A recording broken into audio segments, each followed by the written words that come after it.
அம்மையார் ஜெயலலிதா என்ன சொல்லுவாங்க, கருணாநிதி ஒரு தீய சக்தி, கருணாநிதி குடும்பம் ஒரு தீய சக்தி. அவரு திருப்பி அம்மையார் ஜெயலலிதா என்னமோ நினைத்து கொண்டிருக்கிறார், ஊழல் ராணி. இவ்வளவுதான். யாரும் வந்து இந்த நக்கலு, மட்டமானது, டேஷு.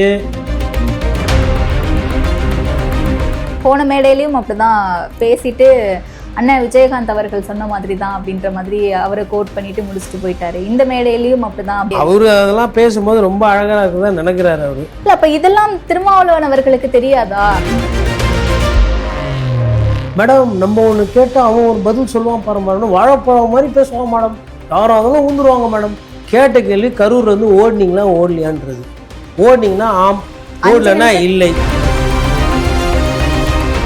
அதே மாதிரி ஒரு புரியாத ஒரு விஷயமாவே கரூர் சம்பவமும் இருந்துரும். புரியாத சம்பவம்லாம் கிடையாது. நயினார் நாகேந்திரா ஒரு கேள்வி கேட்கிறாரு. இந்தியா பிளாக்ல தாவேகாவும் திமுகவும் ஒன்றிணையும் சொல்லிட்டு, அப்ப எல்லா கட்சிகளும் ஒன்றிணையும் பேசிட்டே இருக்காங்கல்ல இவங்க மாறி மாறி. தமிழ்நாட்டு அரசியல் என்னதான் சார் நடக்குது? ஒரு மாதிரி கன்ஃபியூஸ் ஸ்டேட் ஆஃப் மைண்ட்ல இருக்க மாதிரி இல்லையா அரசியல்வாதிகளே? அரசியல்ல யாரு வேணா எதிரிகளா ஆவாங்க, யாரு வேணா நண்பர்கள். அவங்க எதிரில் பார்த்தா அப்படியே எதிரி மாதிரி நடிப்பாங்க கேரளா அரசியல்ல. ஆனா அவங்க 2 பேரும் பேசி அவங்க முடிவு பண்ணதுனால தான் இன்னைக்கு தாவேக்கு ஆட்சி.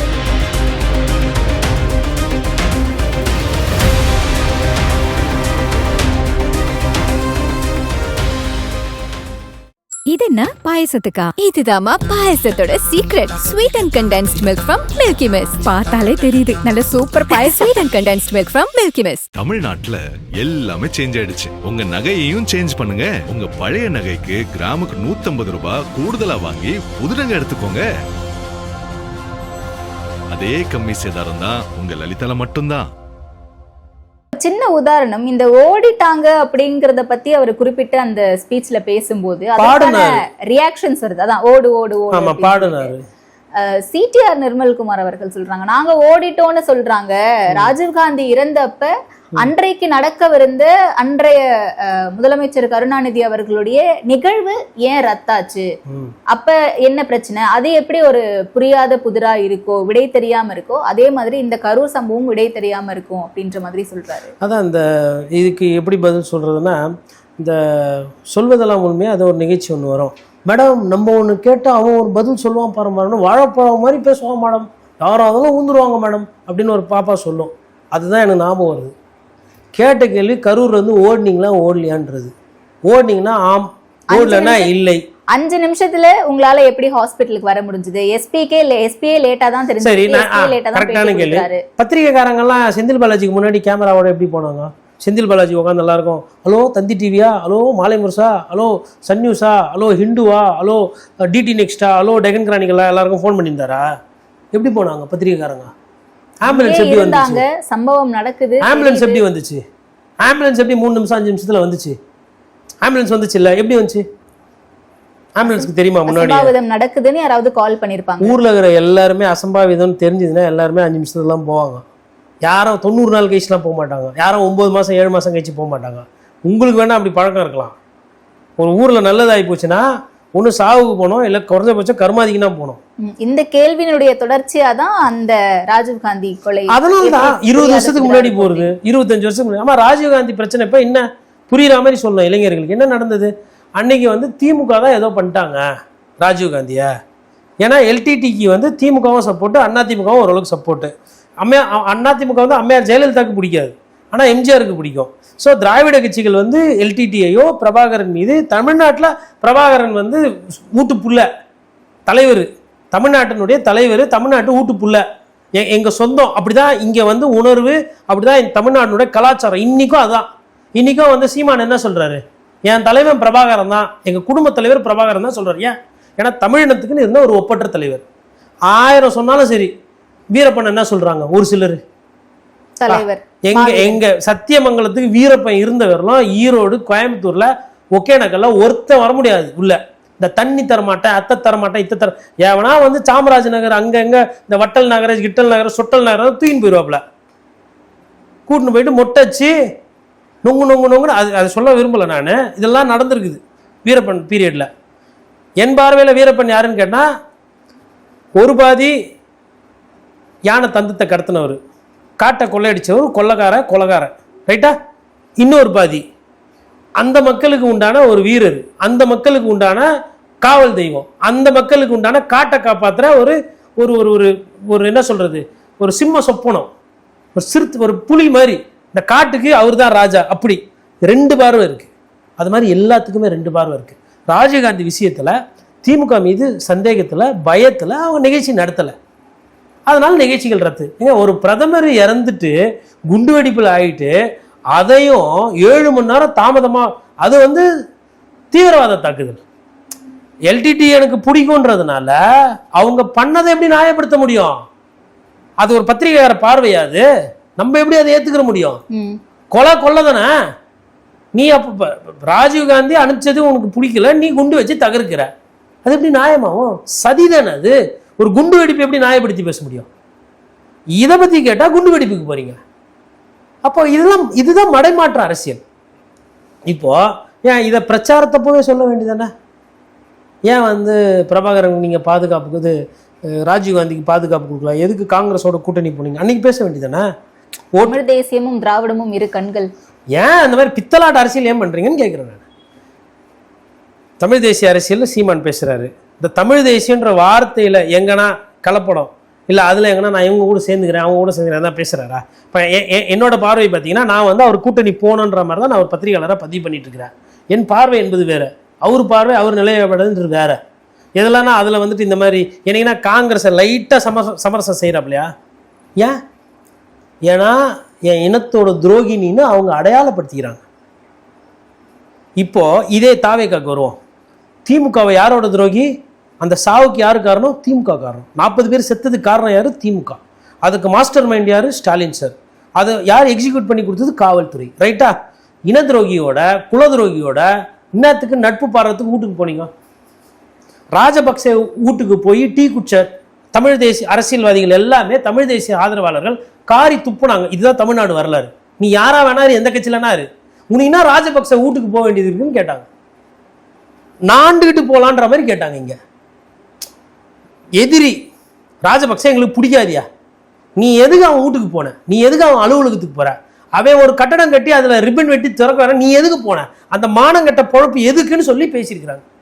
இங்க இருந்து அதாவது ஆர் பகவான் சிங் என்னோட ஆசிரியர், ஓகேவா, அவருக்கு சிங்க பேரு, அவருக்கு தமிழ் தேசிய உணர்வு ஜாஸ்தி.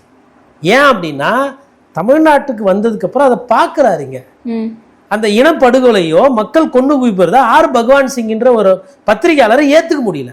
அவருக்கு சிங்களம் அவ்வளோ அருமையா பேசுவார், இலங்கை தமிழ் அவ்வளோ நல்ல தரமான தமிழ் பேசுவார். ஏன் எப்படி கேட்டு கூட்டிங்க, வடிவான தமிழில் பேசிக்கொண்டு இருக்கும்போது என்ன ஆங்கிலத்தில் பேசிக்கொண்டு இருக்கிறீங்க அப்படின்னு இப்படி பேசுவார் பகவான் சிங். அவர் ஒரு நாளும் இந்த இந்த குண்டு வெடிப்பையும் அவர் ஏற்றுக்கல. நீங்கள் பண்ணதும் தப்பு, இது பேச்சுவார்த்தையில் முடிச்சிருக்கணும். ஆனால் ஆண்டன் பாலசிங்கத்துக்குலாம் சார் சாதாரணமாக பேசுவார் பகவான் சார். அப்போது ஒரு நிலைப்பாடு எடுக்கணும் இல்லையா? இந்த கேள்வி கேட்டால் சம்மந்தமே இல்லாமல் குண்டு வெடிப்பை பற்றி பேசுறீங்க. அப்போ இன்னும் 50 வருஷத்துக்கு முன்னாடி என்ன எடுத்துக்காட்டு வருவீங்களா? அதே மாதிரி ஒரு புரியாத ஒரு விஷயமாவே கரூர் சம்பவமும் இருந்துரும். புரியாத சம்பவம்லாம் கிடையாது. நயினார் நாகேந்திரா ஒரு கேள்வி கேட்குறாரு, எப்பா 12 மணிக்கு வரேன்னு சொல்லிட்டு ஏன்பா 7 மணிக்கு வந்தேன், 7 மணி நேரம் லேட்டு அப்படின்றாங்க.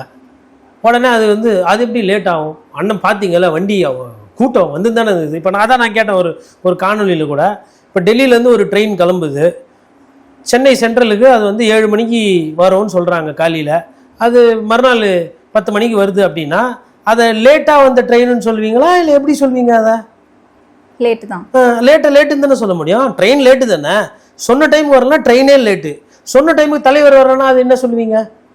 இல்லை எம்ஜிஆர் லேட்டாக வரும் இல்லையா, அண்ணாவை பார்க்குறதுக்கு கூட்டம் காத்திருந்தது, எப்பா நீ ஏன் லேட்டாக வந்தேன்னு கேட்டால், நீ ஏன் எம்ஜிஆருக்கு போகிற அண்ணா, நீ ஏன் கரூர்லேருந்து ஓடி போதா, ராஜீவ்காந்தி கொலையப்போ என்னாச்சு, நீ ஏன் இவங்களெல்லாம் சேர்த்துக்கிற, விஜயபாஸ்கரெல்லாம் சேர்த்துக்கிறேன்னா அவங்களாம் திமுக ஊழல் பண்ணலையா, நீ ஏன்ப்பா அதிமுக இது மாதிரி பண்ணால் அவங்க அவங்களா விருப்பப்பட்டு வராங்க, நீ ஏன்ப்பா குக்கர் தூக்கின்னு போனால் அது அவர் காமராஜராக விருப்பப்பட்டு வந்தார். எதுக்குமே டைரக்டான பதிலே கிடையாது. ஏன்பா கரண்ட் போகுது, இல்லை பியூஸ் கேரியர் தூக்கின்னு ஓட்டாங்க, பியூஸ் கேரியர் தூக்கின்னு ஓடுறவரை நீங்கள் என்னப்பா பண்ணியிருந்தீங்க, அது அவங்கள போய் கேளுங்க. நான் தாய்மாமன், சரிப்பா தாய்மாமன் ஏன்பா சம்பவத்தப்போ பக்கத்தில் இல்லைன்னா போய் உதயநிதி ஸ்டாலின் கேளுங்க, இது போய் எடப்பாடி பழனிசாமி கேளுங்க, ஏன் அவங்களெல்லாம் போய் கேட்கணும்? சரி எங்கனாச்சும் ஒரு இடத்துல போய் கவர்னரை கேளுங்க, போய் நயினார் நாகேந்திரனை கேளுங்க, போய் அமித்ஷாவை கேளுங்க, போய் மோடியை கேளுங்க, போய் ஜெய்ஷாவை கேளுங்கன்னு வருதா? ஏன் வரமாட்டேங்குது?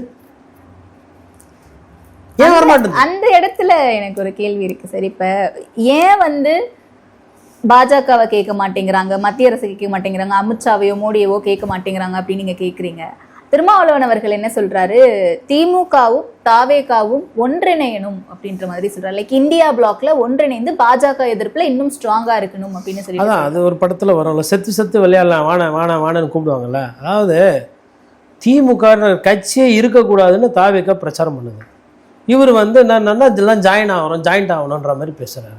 அது எப்படி முரண் இல்லை? அது முரண்பாடுனுடைய மூட்டை, முரண்பாடு குன்று எப்படி நடக்கும்? அது கொளத்தூரில் தோத்துட்டு அந்த கட்சியினுடைய தலைவர் முன்னாள் முதலமைச்சர் உட்காந்துட்டு இருக்கிறாரு, காயம் ஆறல ரணம் ஆறல, அப்பா அப்பாவை காணோம் அப்படின்னு நெக்கல் பண்ணி கிண்டல் கீழ்வெட்டு பண்ணுறீங்க.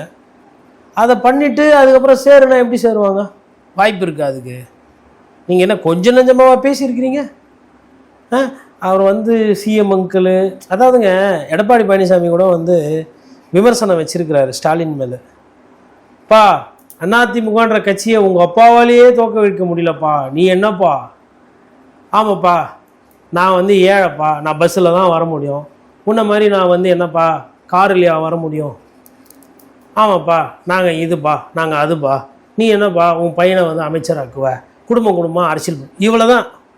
யாரும் இந்த நக்கல் மட்டமானது டேஷு நாங்க தான்டா நீங்க தான்டா அப்படியெல்லாம் பேசினதே கிடையாது. இதுக்கு முன்னாடி அம்மையார் ஜெயலலிதா என்ன சொல்லுவாங்க, கருணாநிதி ஒரு தீய சக்தி, கருணாநிதி குடும்பம் ஒரு தீய சக்தி, நீங்கள் தோற்படிப்பீர்களா, நீங்கள் செய்வீர்களா? இதை கோபமா பேசுவாங்க. வார்த்தையில கோபம் இல்லை, மாடுலேஷன்ல, வார்த்தையில கண்ணியம் தவறல, வார்த்தையில சொல்லாடல்ல, மனிதனை மனிதரா பேசுறது. அவரு திருப்பி அம்மையார் ஜெயலலிதா என்னமோ நினைத்து கொண்டிருக்கிறார், ஊழல் ராணி, இப்படி 2ஆம் கட்ட 3ஆம் கட்ட தலைவர்கள் பேசியிருக்காங்க, அவர் வேற மாதிரி பேசியிருக்கிறாரு. அதெல்லாம் சட்டமன்றத்திலே பொதுக்கூட்டத்திலே அல்ல. ஏன்னா லட்சக்கணக்கில் பார்க்குறாங்க. எப்படி பேசுவீங்க நீங்கள்? இப்படி வாய் இருக்குன்னு என்ன வேணா பேசுவீங்க. நான் திருப்பி கேட்குறேன், போன மேடையிலையும் அப்படிதான் பேசிட்டு அண்ணன் விஜயகாந்த் அவர்கள் சொன்ன மாதிரி தான் அப்படின்ற மாதிரி அவரை கோட் பண்ணிட்டு முடிச்சுட்டு போயிட்டாரு. இந்த மேடையிலையும் அப்படிதான் பீப் போட்டு பேசுறாரு. ஒரு முதலமைச்சருக்கு இதெல்லாம் அழகா அப்படின்ற ஒரு கேள்வி தொடர்ந்து வந்துட்டே. அவரு அதெல்லாம் பேசும்போது ரொம்ப அழகா இருக்குதான் நினைக்கிறாரு. அவரு ரொம்ப அழகா இருப்பாரு இதெல்லாம் பேசும்போது. அப்ப இதெல்லாம் திருமாவளவன் அவர்களுக்கு தெரியாதா? என் காது அதிகாரத்துல பங்கு இருக்குன்றாங்க. அமித்ஷா அவர்கள் அவருடைய பிறந்த நாள் அடுத்த மாதம் தான் வரப்போகுது, ஆனா முன்னாடியே அமித்ஷா அவர்கள் போன் பண்ணி பிறந்த நாள் வாழ்த்து சொன்னாருன்னு சொல்றாங்க. இந்த நிலைப்பாடையே ஏற்க முடியலையே சார். அவங்க ரொம்ப தெளிவா இருக்காங்க. பிஜேபின்றது தமிழ்நாட்டில் இல்லாத ஒரு கட்சி. ஃபர்ஸ்ட் நல்லா புரிஞ்சுக்கணும். இங்கே 39 சீட்டு இருக்குது. பாண்டிச்சேரி ஒன்று சேர்த்தா 40. இந்த 39 சீட்டில் பிஜேபியால் தனியாக நின்று ஜெயிக்க விட முடியாது. ஏதோ ஒரு திராவிட கட்சிகள் உறுதுணையாக இருந்தால் தான் பிஜேபி அதனால் கொஞ்சமாச்சும் ஜெயிக்கும். காங்கிரஸோட நிலைமை இன்றைக்கி கொஞ்சம் பரவாயில்ல, ஏன்னா தாவேக்காவோட சேர்ந்துருக்கு. வர பாராளுமன்ற தேர்தலில் தாவேக்காவும் காங்கிரஸும் நின்றுதுன்னா மேபி கொஞ்சம் இடங்கள் ஜெயிக்கலாம், ஏன்னா ஆளுகிட்ட கட்சியாக இருக்கிறாங்க. மற்றபடி பிஜேபிக்கு ஏதோ ஒரு திராவிட கட்சி தேவை. இப்போதைக்கு அதிமுக கூட்டணியில் இருக்குது. ஆனால் இப்போ திமுக வேக்கண்ட்டாக இருக்குது. திமுக இன்னைக்கு நினச்சதுன்னா பிஜேபி கூட கூட்டணி வைக்கலாம். இந்த கொள்கை முரண் கோட்பாடு முரண்லாம் எனக்கு தெரிஞ்ச மாதிரி இல்லை. யார் கூட வேணால் இவங்களாம் சேர்ந்துக்குவாங்க. நான் இந்த 2020 பிப்ரவரி மாதம் மார்ச் மாதம்லாம் அன்றைய முதல்வர் ஸ்டாலின் பாசிச பாஜகவை விடமாட்டாரப்ப நான் சொன்ன தப்பு, கோல் போஸ்டே தப்பு. இந்த தேர்தல் பிரதமர் மோடிக்கு உண்டான தேர்தலே கிடையாது, இது முதலமைச்சராக யார் வரணுன்ற தேர்தல் தான் நம்ம சொல்லிட்டு இருந்தோம். இவங்களுக்கு பிஜேபினா ஈஸி அரசியல். எல்லாருக்குமே என்னது, இவங்க மேலே யாரும் கேள்வி கேட்டுறக்கூடாது. நீ ஊழல் பண்ணுறியா, நீ குடும்ப அரசியல் பண்ணுறியா, நீ குதிரை பேர் அரசியல் பண்ணுறியா, நீ லாட்ரி வியாபாரம் வச்சுக்கிறவங்களெல்லாம் கூட சேர்த்து வியாபாரம் பண்ணுறியா, நீ அதை பண்ணுறியா, இதை யாரும் கேட்டுறக்கூடாது இல்லையா? அதேமாதிரி நீ ஒரு சாதிக்கு அரசியல் பண்ணுறீங்களா? நீங்கள் எல்லாம் ஒரு குறுகிய பார்வையில் அரசியல் பண்ணீங்களா? சமூக நீதி பேசி சாதி அரசியல் நீங்கள் பண்ணுறீங்க, யாரும் கேட்டுறக்கூடாது இல்லைங்களா? அதனால் பிஜேபி வந்துடும். இந்த பூச்சிக்காரன் வந்துடும். குழந்தைகள் எப்படி சின்ன பசங்களை சொல்லி வளர்ப்பாங்க, அது மாதிரி ஆகிப்போச்சு. எது பிஜேபி வந்துடும். பிஜேபி வரா மாதிரியா இருக்குது. இங்கே பிஜேபி தமிழ்நாடு நினைச்சாலும் நினைக்கலனாலும் அங்கே டெல்லியில் தான் இருக்குது.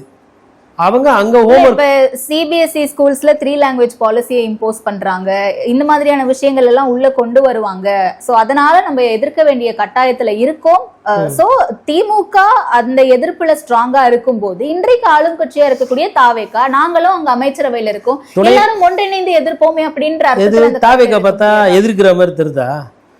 3 பேர் கொள்கை எதிரின்னு சொல்றாங்களே சார். சொல்றது அதான் சொல்வார், அவர் செய்யறது என்னன்றது இப்ப நான் சொல்றேன். யூஜிசி மெம்பர் போடணும், துணைவேந்தர் நியமனத்தில் மத்திய அரசு கீழே இருக்கிற யூஜிசியில் மெம்பர் போடணுன்றது பிஜேபியோட கோரிக்கை. பண்ணியாச்சா?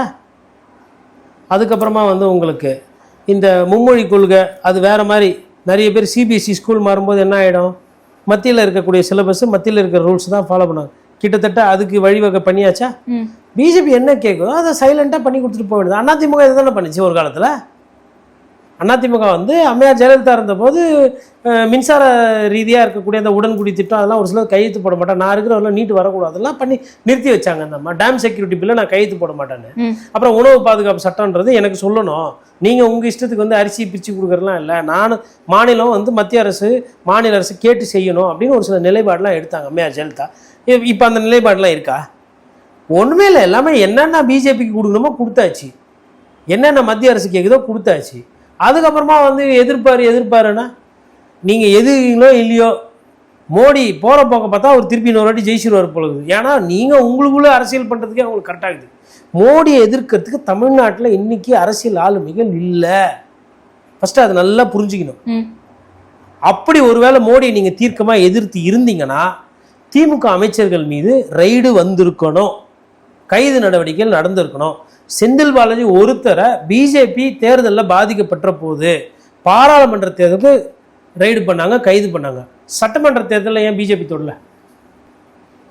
அதிமுகவும் கூட்டணியில் இருந்துச்சு. அதே அதிமுக முன்னாடி கூட்டணியில் இருந்தப்போ மிரட்டுறதுக்கு உருட்டுறதுக்கு ரைடெல்லாம் விட்டாங்கல்ல. அப்புறம் இந்த விஜயபாஸ்கர் குத்கா விஜயபாஸ்கர் எப்படி வெளியே இருக்கிறார் இவ்வளோ நாள், அவர் ஏன் கைதே செய்யலை? எஸ்பி வலிமை மீதும் வழக்குகள் இருக்குது, அவங்கெல்லாம் ஏன் கைதே செய்யப்படவில்லை? ஏன் விசாரணை என்ன பண்ண? அரவிந்த் கெஜ்ரிவாலுக்கோ சிபு சோரனுக்கோ காட்டின அந்த அழுத்தத்தை ஏன் தமிழ்நாட்டில் இருக்கிற திமுக மற்றும் அதிமுக அரசியல்வாதிகள் மீது காட்டவில்லை? ஒரு படி மேலே போய் ஐயா ஆதவர்ஜனா இன்னைக்கு வழக்கு நிலுவையில் இருக்கு, அவரு எப்படி அமைச்சரா ஜாலியாக வெளில சுற்றின்னு வருது, இது எப்படி பிஜேபி அனுமதிக்குது? அதனால தான் சொல்கிறேன், இவங்க எல்லாரும் ஒன்று.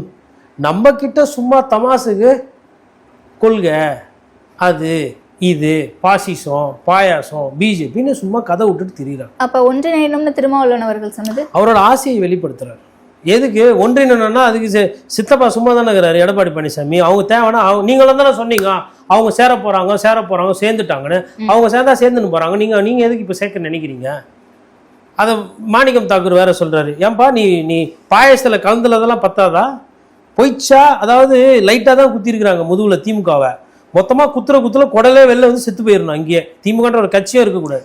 அதிமுக பாதி அழித்தாச்சு. தோல்வி எனக்கு இன்னமும் வருத்தம் அளிக்குது அப்படின்னு சொல்றாரு. இன்னொரு பக்கம் அதிமுக அப்படிங்கறதும் சங்கடமா இருக்கு. எப்படின்னா அதிமுகவோட பிளவு என்பது மொத்தமா மொத்தமா அழிஞ்சு போல.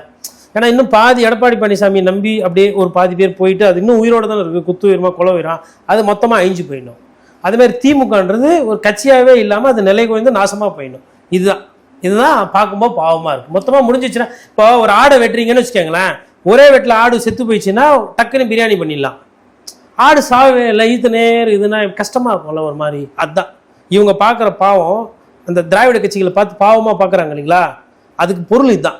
இப்போ மாணிக்கம் தாக்கூர் சொல்லல சேரன் எதுக்கு இனி எந்த ஒரு திராவிட கட்சிகளும் தேசிய கட்சிகளை நம்பவே கூடாது. இன்னும் சுருக்கமா சொல்லனா பிஜேபி ஒரு படி மேல காங்கிரஸை விட. ஏன் அப்படின்னா பிஜேபி பித்தலாட்டம் பண்றது கிடையாது. பிஜேபி நாங்க இப்படிதான், நாங்க வந்து மதவாதத்தை தூண்டுவோம், நாங்க வந்து இந்துக்களையோ கிறிஸ்துவர்களோ இஸ்லாமியர்களோ தனித்தனியாக தான் பார்ப்போம், நாங்க வந்து போலோ ஜெய்ராம் ஸ்ரீராம் சொல்லு. ஏன் அப்படி சொல்லக்கூடாதியா? அது அரசியல் சாசனத்தில் அது அழகு இல்லை, அது முறை இல்லை, அது வீட்டுக்குள்ளே சொல்கிறதுன்னா அவங்க புரியாது. ஆரஞ்சு கலரில் கயிறு கட்டிக்கிறது, கோயில்னா வந்து அப்படியே அதாவது கோயில் திருவிழா வந்து அரசு திருவிழா மாதிரி நடத்துறது, இதெல்லாம் பிஜேபியோட பண்பு. அவங்க அதில் மாற்றிக்கிறது இல்லையா? உங்களை மாதிரி நல்ல வேஷம் போட்டு நாசகார வேஷம் பண்ணுறது இல்லையா? இப்போ மாறி இப்போ நான் என்ன கேட்குறேன், தாவேக பாசிச பாஜக எதிர்ப்பு சொல்லிச்சுல, ஒரு எதிரி விழுந்தாச்சு திமுக, பாஜக இன்னும் ஆக்டிவ் வரல. இந்த 6 மாசத்துல ஒத்த வார்த்தை இல்லை, ஒத்த பிரச்சனை இல்லை. பிஜேபி எதிர்த்து தாவேக்கா அப்படியே நின்னுச்சின்னு சொல்லுங்க, மாற தூக்கின்னு.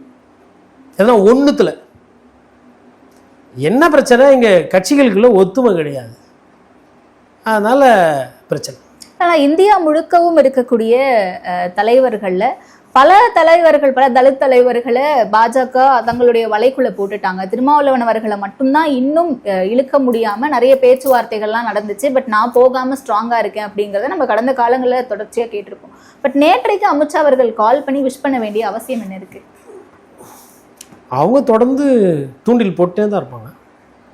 அவர் இப்போ 2 பேரும் தூண்டில் கம்பெனி நடத்துகிறாங்க. யார்?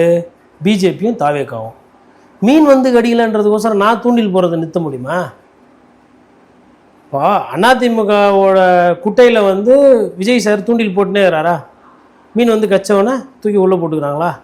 அதே மாதிரி அவர் பிஜேபி அவங்க தூண்டில் போட்டுனே தான் இருப்பாங்க. எந்த மீன் போய் கடிக்குதுன்றதை பார்க்கணும். அவங்க எதுக்கு தூண்டில் போறதை நிறுத்தணும்? இல்லை சார், ஆனால் 2 விஷயம் சார். தினகரன் எல்லாரும் சொன்னாங்க அதிமுக திமுக ஒன்றிணை போதும். தினகரன் கேட்கிறாரு அதுல என்ன தப்பு இருக்கு அப்படின்ற மாதிரி. இந்த பக்கம் திருமாவளவன் சொல்றாரு இந்தியா பிளாக்ல தாவேகாவும் திமுகவும் ஒன்றிணைனும் சொல்லிட்டு. அப்ப எல்லா கட்சிகளும் ஒன்றிணைனும் பேசிட்டே இருக்காங்கல்ல இவங்க மாறி மாறி. தமிழ்நாட்டு அரசியல் என்னதான் சார் நடக்குது? இது ஒரு மாதிரி கன்ஃபியூஸ் ஸ்டேட் ஆஃப் மைண்ட்ல இருக்க மாதிரி இல்லையா அரசியல்வாதிகளே? கன்ஃபியூஸ் ஸ்டேட் ஆஃப் மைண்ட்லாம் இல்லை. அவங்க சுய லாபத்துக்காகவும் அவங்க கட்சி சுயநலத்துக்காக அவங்க அப்படி பேசுறாங்க, அவ்வளவுதான். இதனுடைய அந்த லிஸ்ட்டில் இருக்கிறவர் ஐயா ஜோசப் விஜய் பேசும்போது இனிக்க பேசுவார். பாஜகவை எதிர்க்கிற மாதிரி, இதை எதிர்க்கிற மாதிரி, திமுகவை கொலைகார கட்சி அது மாதிரி இந்த மாதிரி ஒரு சித்தரிக்கிறார். அந்த கரூர் விஷயத்துக்கு இவங்க தான் காரணன்றாங்க. அப்புறம் எதுக்கு வீட்டுக்கு போய் பார்க்குறீங்க, நட்பு பாராட்டுறீங்க? அதெல்லாம் தேவை கிடையாது. அப்போ அந்த முரண் அது மாதிரி அவங்களுக்கு தேவை. மாணிக்கம் தாக்கூர் இப்போ எதுக்கு திமுக பற்றி விமர்சனம் பண்ணுறாள் தான், எதுக்கு அண்ணன் திருமாவளவன் சொன்ன கருத்தை வந்து நீங்கள் வரவேற்கிற மாதிரி நீங்கள் பதில் போடுறீங்க? நீங்கள் பண்ணது பச்சை துரோகம். திமுகக்கு காங்கிரஸ் பண்ணது பச்சை துரோகம். ஏன்னா ஆடுறது இந்த மேட்சுக்கு ஃபுட்பாலு, ஆனால் விஸ்வாசத்தை அங்கே காட்டுறது, இந்த பந்து போடாமல் இருக்கிறது கூட, அப்புறமா வந்து பெனால்ட்டி பண்ணி விடுறது, ரெட்டு கார்டு வாங்க, இந்த வேலையெல்லாம் பண்ணியிருக்கீங்க. நீங்கள் டீம் தோற்று போச்சு, அந்த உங்கள் கூட்டணி தோற்று போச்சு. கூட்டணி தோற்றதும் இல்லாமல் சேரணும் யார்? தோக்கடிச்சவங்க கூட போய் சேரணும். இந்த தேர்தலில் திமுக அதிமுக தொண்டர்கள் என்ன நினைக்கிறாங்க, அதில் அவங்க மனநிலைனா எனக்கு திமுக கிட்ட தோற்றுதான் எனக்கு பிரச்சனை இல்லை அப்படின்றது திமுக தொண்டர்களோட மனநிலை. அதிமுக தொண்டர்களை பொறுத்தவரையிலும் நாங்கள் தோற்றது வந்து திமுக கிட்ட தோற்றுறோம். திமுக மனநிலை என்னென்னா நாங்கள் வந்து அதிமுக கிட்ட தோற்றுறோம். ஏங்க எதிரிக்கு எதிரி நண்பன்ன்றது ஒரு காமன். அரசியலில் யார் வேணால் எதிரிகளாக ஆவாங்க, யார் வேணால் நண்பர்களாக. இதுதான் ஒரே ஒரு விஷயம். எனக்கு பத்திரிகை தொழிலில் சொல்லி கொடுத்தது, யாரும் நிரந்தர நண்பரும் இல்லை, யாரும் நிரந்தர எதிரியும் இல்லை, அதுதான் அரசியல் அப்படின்னு சொல்லியிருக்காங்க. அப்படி பார்க்கும்போது இவங்க எல்லாம் ஒரே அரசியல்வாதி தான், எல்லாரும் ஒரே குட்டையில் உருண மட்டை தான். நீங்கள் கேட்குறீங்கல்ல ஏன் இது முரண்பாடாகுதுன்னா, அவங்கவுங்க அந்தந்த சூழலுக்கு ஏற்ற மாதிரி மாறிக்குவாங்க, அவங்களோட சுயநலத்துக்காக மாறும். ஒரு சில கட்சிகள் ரொம்ப ரொம்ப கம்மி, ரேரஸ்ட் ஆஃப் ரேர். சிபிஎம்மில் சிபிஐயில் அதுவும் கட்சி கிடையாது, ஒரு சில தலைவர்கள் அதில் சமரசம் பண்ணிக்க மாட்டாங்க. இப்போது இவ்வளோ பிரச்சனை இருந்தாலும் தோழர் கனகராஜ் எங்கேனாச்சும் ஒரு இடத்துல விஜய் அவர்கள் செய்கிற தவறான விஷயங்களை நியாயப்படுத்தி பேசியிருக்காரா? ஏன் அவர் தோழர் கனகராஜுக்கு வந்து என்ன நேந்தி விட்டுருக்கா? இல்லை அவர் விஜய் சார் வந்து அவருக்கு எதனா மாதம் காசு கொடுக்குறாரா? இல்லை காசு கொடுக்கலன்னா மாற்றி பேசுவாரா? ஏன் கம்யூனிஸ்ட் தலைவர்கள் அப்படி இருக்கிறாங்க? ஏன் பாலபாரதி அம்மா வந்து இந்த பள்ளிக்கூடத்துலலாம் இப்படிலாம் பண்ணுறது சரியில்லை அப்படின்னு ஏன் பேசுகிறாங்க? ஏன் வந்து மருத்துவமனைக்கு பெண்கள் இருக்கிற வார்டுக்கு முதலமைச்சராக இருங்க, அந்த இடத்துல வந்து ஆண்கள் போகக்கூடாதுன்னு ஏன் சொல்கிறாங்க பாலபாரதி? ஏன்னா அவங்களுக்குள்ளே இருக்கிற அந்த தாய்மை, அவங்களுக்குள்ளே இருக்கிற அந்த அரசியல் அனுபவம் அங்கே பேசுது. ஏன் கனகராஜ் வந்து இந்த குதிரை பேர் அரசியலை எதிர்க்கிறாரு? ஏன்னா அவருக்குள்ளே இருக்கிற அந்த கம்யூனிஸ்ட் தலைவர், கம்யூனிஸ்ட் கொள்கை கோட்பாடு இன்னும் உயிரோட்டமாக இருக்குது. அவங்க நம்புகிறாங்க, அந்த நேர்மையையும் அந்த வலிமையும் அவங்க நம்புகிறாங்க. 1000 சொல்லுங்க வீரபாண்டியா, ஒரு சில நேரத்தில் ஒரு சில கேள்வி கேட்குறாருல, தொழிலாளி ரோட்டில் வேலை கிடைக்காம போராடுறாங்க, என்கரேஜ்மெண்ட்டுன்றீங்க. அரசு வந்து அவங்க வந்து சாலை ஓரத்தில் வசதி இல்லாமல் வேலை கடை போடுறாங்க, வசதி இல்லை, வயிற்று பழப்புக்கும் வாழ்வாதாரத்துக்கும் எங்கே போவாங்க? கடலூர் என்ன அப்படியே சிங்கப்பூரா? கடலூரில் ஓரமாக இருக்குதான், உடனே காவல்துறை போய் அங்கே போன கம்யூனிஸ்ட் தலைவர்களை கைது செய்கிறீங்க. சிபிஎம்மில் செல்வா பஸ் வரலங்க, கூட்டணியில் இருக்கோன்றதுனால. பஸ் வரலன்னா வரல, நீ மகளிர் பேருந்து வச்சுக்கோ, இலவச பேருந்து வச்சுக்கோ, விடியல் பேருந்து வச்சுக்கோ, என்ன வேணா வச்சுக்கோ, பஸ் வரலன்னா வரல. ஏன் செல்வாக்கு என்ன வேண்டுதலா? ஏன் இவங்கெல்லாம் இப்படி இருக்கிறாங்க? இவங்கெல்லாம் வந்துங்க அந்த கட்சி வந்து என்ன கேட்டால் ஒரு பிழை ஒன்று பண்ணிடுச்சு. அதற்கு காரணம் ராகுல் காந்தியும் மேலே இருக்க பேபி அவர்களும். அவங்க எதிரில் பார்த்தா அப்படியே எதிரி மாதிரி நடிப்பாங்க கேரளா அரசியலில். ஆனால் அவங்க 2 பேரும் பேசி அவங்க முடிவு பண்ணதுனால தான் இன்னைக்கு தாவேக்கு ஆட்சி வந்தது. அவங்க முடிவு பண்ணதுனால தான் அதிமுக பிளவுபட்டப்பட்டது. அவங்க முடிவு பண்ணதுனால தான் அதிமுகலேருந்து ஒரு சில எம்எல்ஏக்கள் போகிறாங்க. இல்லைன்னா என்ன ஆயிருக்கும்? ஒன்று பாட்டாளி மக்கள் கட்சி ரெடி கூப்பிட்டு இருந்தால் போயிட்டு இருப்பாங்க, இல்லை ஏதோ ஒன்று எங்களுக்கு அமைச்சர் அப்படின்னு ஏதோ ஒன்று வாங்கிங்கன்னு போயிட்டு இருப்பாங்க. பிஎம்கேவை பொறுத்தவரையிலும் அதிமுக கூட்டணியிலே அதெல்லாம் உடஞ்சிருக்கும், இல்லை அதிமுகவே கூட்டணி போயிருக்கும். ஆனால் ஏதோ ஃபார் சம் ரீசன் விஜய் அவர்களுக்கு அதிமுக பிடிக்கல, நடிச்சுக்கிட்டு இருக்காரு அவர். இப்போ மட்டும் ஏன் சார் எடுக்கிறாங்க? அப்போ அதிமுகவை காலி பண்ணுறது. இந்த படம் பார்த்துருப்பீங்களா, இந்த பொன்னியின் செல்வனில் அந்த அம்மா பேர் வந்து ஹீரோயின் பேர் ஐஸ்வர்யா ராய் பேர் நந்தினி. நந்தினியை வந்து யார் நேசிப்பார்? கரிகால் பெருவளத்தான் வேஷம் போட்டு ஐயா விக்ரம நேசிப்பார். நந்தினி என்ன பண்ணும்? வாங்க ஒன்றெல்லாம் சொல்லிட்டு கத்தி வச்சு குத்துமா, சிரிச்சுக்கிட்டே செத்து போவார். அதிமுக நிலைமை அதான் நடந்துக்கிட்டு இருக்குது. அதில் ஒரு பெருமை வேற, தாவேகா கிட்ட சாவுறதில்ல, தாவேகால போய் சேர்றதில்ல, அதான் நடக்குது. சூழ்ச்சி. அது எடப்பாடி பழனிசாமிக்கு தெரியாமல் அவரே என்ன பண்ணுறாரு, தேட்டரில் படம் பார்க்குற மாதிரி விஜய் சார் பண்ணுற ஜோக்கெல்லாம் பார்த்து காமெடிலாம் பார்த்து ரசிச்சிட்டு இருக்கிறாரு. ஏன்னா சட்டமன்றத்திலே மறந்து போச்சு நம்ம சாரோட பர்ஃபார்மன்ஸ் எப்படி, முதலமைச்சரோட பர்ஃபார்மன்ஸ் எப்படி. அப்படி உதயநிதி ஸ்டாலினுக்கு வயசு கம்மின்றதான் இவங்க வந்து டான்ஸு சாங்கெல்லாம் போடுவாங்க போலன்னு சொல்லிட்டு ஓடி போயிட்டாரு. உஷாரா விட்டா படம் பார்த்த மாதிரி ஆகிடும், நமக்கே தேட்டரு, நம்மளே படம் வானம் தான் அரசியல் வந்து திருப்பியும் படமா சட்டமன்றத்துக்குள்ளேன்னு போயிட்டாரு. இவர் தேட்டருக்கே போகிறது கிடையாது. 20-25 வருஷம் ஆச்சு போல இபிஎஸ் படத்துக்கெல்லாம் போய். திடீர்னு படமாக இருக்கணும்னா மெய் மறந்து போய் உக்காண்டார். அப்படி பார்த்து ரசிக்கிறார். என்னடா இந்த பொன்னியின் செல்வனில் வர நந்தினி கேரக்டர் மாதிரி நம்மள எடுத்து கத்தி எடுத்து குத்துறாங்களே, நம்மளாம் அப்படியே இருக்கிறோமே, அவருக்கு பாவம் தோணலை. மேகதாது பிரச்சனை, காவேரி விவசாயினா உடனே ஏஞ்சிக்கிறார், விவசாயி பிரச்சனை அப்படின்னு. மற்ற நேரத்தில் அப்படியே படம் பார்த்த மாதிரி அப்படியே இருக்கிறார். தெரியல, விஜய் சார் அங்கே தான் வந்து அவுட் ஸ்மார்ட் பண்ணாங்க எல்லாரையும். பேசியே ஒரு இடத்துக்கு வந்துட்டார். ஓகே, முன்னாடி பேச மாட்டேங்கிறாரு அப்படின்ற குற்றச்சாட்டு வச்சோம். இல்லை, பேசினா பஞ்சு டைலாக் பேசிய உடனே நீங்கள் நான் இப்படி ஐயோ இப்படி புரிஞ்சிக்க கூடாது. பேசி அண்ணா வந்து அரசியல் பண்ணார், பேசாமல் ஐயா காமராஜர் பண்ணார், பேசி வந்து தமிழ்நாட்டுக்கு இளைஞர்களை அப்துல் கலாம் ஊக்குவிக்கப்படுத்தினார், அதெல்லாம் வேற. இது பஞ்சு டயலாகு, வைபு. இது வந்து எப்படி வைபுன்னு சொல்லலாம், வைபு பண்ணியே ஆட்சி பிடிச்சிட்டாரு அப்படி கூட சொல்லலாம். ஓகே, ஸோ அடுத்த 5 ஆண்டுகள் எப்படி இருக்க போகுது அப்படின்னு அடுத்த 5 ஆண்டுகள் வைபா இருக்கும். பொறுத்திருந்து பார்ப்போம் சார். நேரத்திற்கு ரொம்ப நன்றி சார். நன்றி.